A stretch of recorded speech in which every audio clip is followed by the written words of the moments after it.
最近咧理賠咗一宗案例比較經典嘅，所以分享一下。咁呢個客戶咧膊頭痛咗半年啦，咁中醫物理治療都試過冇用啊。咁內地醫生直接係建議佢打封閉針。咁當時我聽到呢個消息係非常之驚嘅，我就話唔使驚。首先你買咗嘅係香港嘅高端醫療，呢個唔係擺設嚟嘅。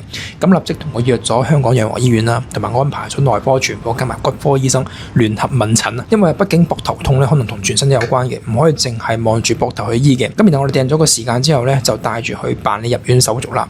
但係不得不說嘅係，養和醫院嘅病房環境係真係非常之 OK 嘅，單人房但有獨立衛生間，有需要嘅時候咧，家屬仲可以陪床，隱私程度非常之好啊，而且景觀都好舒服嘅。咁安排咗入院之後咧，我就留低咗填寫好嘅理賠申請表俾醫生啦。咁剩低就交俾佢哋去對接。咁客戶咧係14號入院，22號覆診攞埋報告，咁然之後同步遞交理賠報告。咁其實當時佢查咗一嘢咧，就揾到個病因啦，並且係給出咗治療方案。咁最後埋單嘅時候花咗80500蚊港幣。咁我哋23號遞交理賠申請咧，30號就獲批啦。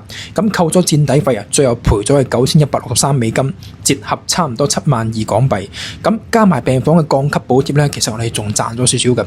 重點係咧，客戶今年再入院嘅話，直接係零起賠額。